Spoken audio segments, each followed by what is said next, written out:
Renata, você falou sobre um tema aí que eu acho importantíssimo a gente bater nessa tecla, porque a gente que está no meio da imprensa, a gente lida com notícias diariamente, e, infelizmente, as notícias de reincidência de violência contra a mulher. Você falou a respeito desse acompanhamento das mulheres pós-denúncia.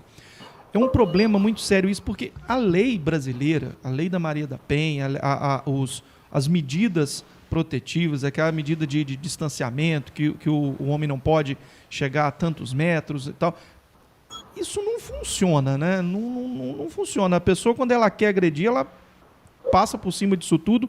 Você acha que essa ineficiência ela é a principal razão dessa reincidência de violência? Precisa de leis mais duras? Esse acompanhamento ele já seria o suficiente? Como vocês trabalham essa narrativa?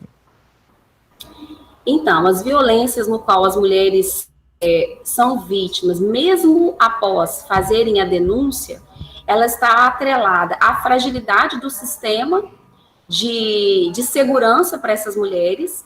Uma das seguranças seria a própria medida protetiva instituída pela Lei Maria da Penha.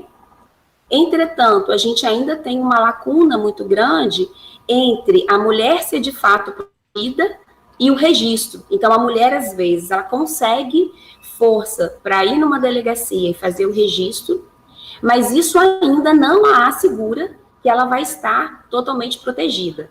Então, o que a gente precisa, de fato, é entender onde estão as lacunas, já que existe uma lei que prevê uma proteção para esta mulher e uma lei de também trabalhar com esse agressor, porque na própria Lei Maria da Penha, ela não prevê só a reclusão dos homens que, por exemplo, quebram uma medida protetiva. Ela prevê também uma assistência e um trabalho com esses agressores. Em que aspecto e sentido? Se esse agressor não entender que ele foi moldado a partir de controles sociais, por via de um sistema patriarcal, que o coloca como um poderoso numa relação, ele vai cometer a violência novamente. Então, a gente precisa... Essa parte da lei é cumprida? Porque existe esse acompanhamento? As medidas protetivas, ela está instaurada na lei. Não, a medida protetiva, sim. Eu digo esse acompanhamento, né? Esse jurídico, psicológico. Esse tratamento pós aí com o agressor. Isso acontece, sim, ou não acontece por algum motivo? Eu vou falar pela realidade do meu município, que é Alegre. Ótimo. Aqui em Alegre, eu não tenho nenhuma informação que esse tipo de ação acontece. E essa ação, ela é muito importante. Demais. Porque ela vai trabalhar com o sujeito na perspectiva de alterar a cultura, que é a cultura do machismo. Bom, é óbvio que a prisão, em alguns casos, é a forma de proteger a mulher. Mas enquanto nós não entendermos que as questões culturais fomentam essa violência, vai ficar difícil da gente conseguir, de fato, reduzir o índice de violência doméstica. Renata, uma questão assim, até que tem uma frase, um ditado que devia ser banido do nosso de frases, enfim, que é aquele negócio, aquela velha frase, mulher de malandro, né? Apanha e volta de novo para dentro de casa. Isso é uma terrível, essa frase.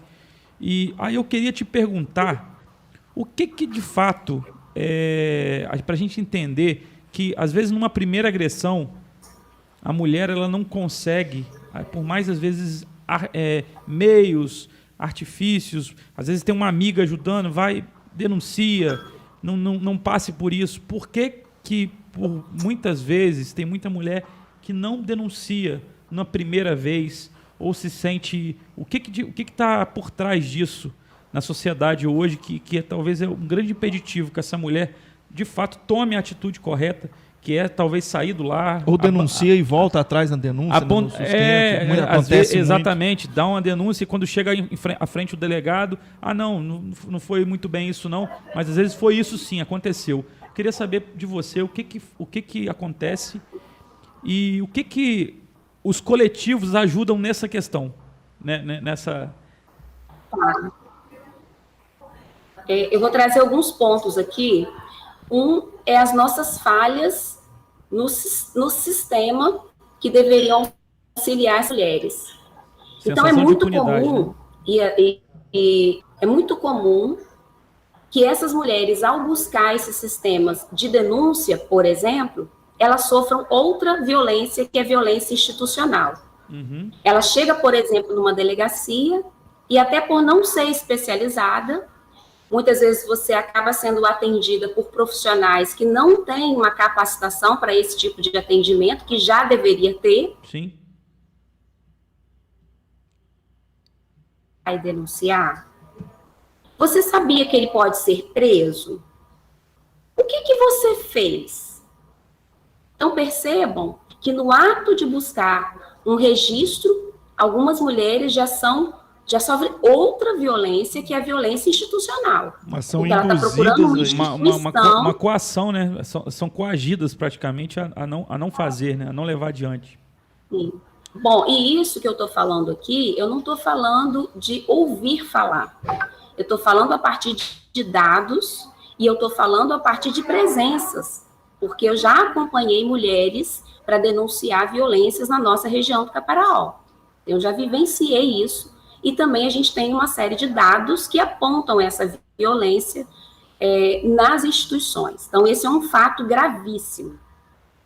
Um outro fato também que a gente também precisa levar em consideração, e isso eu consegui identificar a partir da pesquisa que eu fiz na minha dissertação de mestrado, e eu trabalhei especificamente com a reincidência da violência conjugal,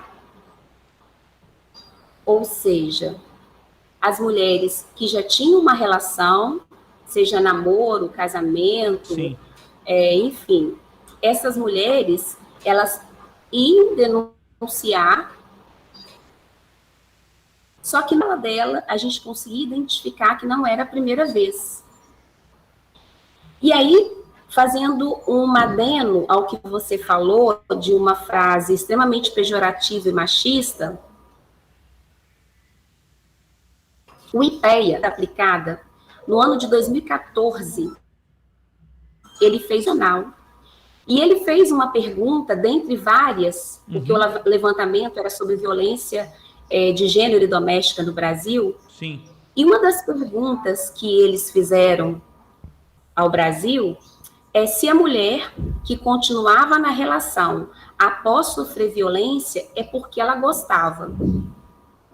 Bom, o IPEA sofreu represária por montar e articular uma pergunta já machista, porque ele já está condicionando. E aí, enfim, eles tiveram que responder por isso. Sim. Mas o mais agravante também foi o resultado. Em média de 42% dos brasileiros falaram que a mulher que se mantinha nessa relação é porque gosta. Bom, isso foi um ponto principal para que eu conseguisse sentir incomodada ao ponto de pesquisar os boletins e buscar nessas fontes o que de fato mantinha essas mulheres nessas relações que são vítimas de violência. Perfeito. E o que a gente identificou após analisar detalhadamente 640 boletins de um mapeamento, que hoje, inclusive, é um número gigantesco, mais de 10 mil boletins são catalogados no mapeamento, desenvolvido pela orientação da professora Maria Beatriz Nader, no laboratório LEG da Universidade Federal do Espírito Santo, a UFES, e eu podia acessar esse mapeamento e estudar esses boletins. E aí eu consegui separar 600 casos, que eram os que mais estavam de acordo com o objetivo que eu tinha traçado, que eu queria mulheres capixabas, homens capixabas, morando aqui, para a gente entender bem, né, quem somos nós nesse aspecto, e o que esses dados, essas fontes me trouxeram. O que mantém essas mulheres nessa relação de violência? Em primeiro lugar, dependência econômica. Sim. Segundo lugar, construção cultural. Elas acreditam que aquele é o lugar que ela deve permanecer. Eu vou dar um exemplo de um relato que marcou muito na minha pesquisa, que uma mulher falava assim: essa é a terceira vez que eu venho registrar. Não, perdão. Essa é a terceira vez que ele me bate. Ou seja, ela estava indo na delegacia, ela já tinha sofrido outras 2 violências. Essa já era a terceira. Essa é a terceira vez que ele me bate. Mas ele é um bom pai. Ele é um bom marido. Entenda que o que constrói essa identidade, né, de relação familiar, o que constrói que essa figura que é extremamente agressiva seja um bom pai e um bom marido. O que constrói isso é o modelo patriarcal, que está no Brasil desde sua formação, ou seja, desde o Brasil colônia. Que nós vamos colocando esses sujeitos numa relação de poder como superiores. E a gente pode levar isso, inclusive, para o judiciário. Trabalha-se uma cultura meio que de compensação, né? De compensação. Ele faz isso, mas ele é bom nisso, bom aquilo ali anula as outras coisas, né? É uma balança descalibrada. Uma balança descalibrada, exatamente. Na verdade, é uma naturalização da violência. A sociedade patriarcal, ela naturaliza a violência, como se aquilo fosse normal, e não é. Aquilo é um controle, né? Uma relação de poder que está ali estabelecida, uma relação de violência que está ali estabelecida. E quando a gente fala que a sociedade ainda vive essa cultura, discutir muito ainda sobre isso, até o século XIX no Brasil, nós ainda vivenciávamos uma relação direta com uma lei que vem do Código Filipino, que no artigo 5º, ele previa que a mulher que cometesse adultério poderia ser castigada até a morte. Percebam que eu estou falando de um código de lei que vigorou no Brasil até o século XIX.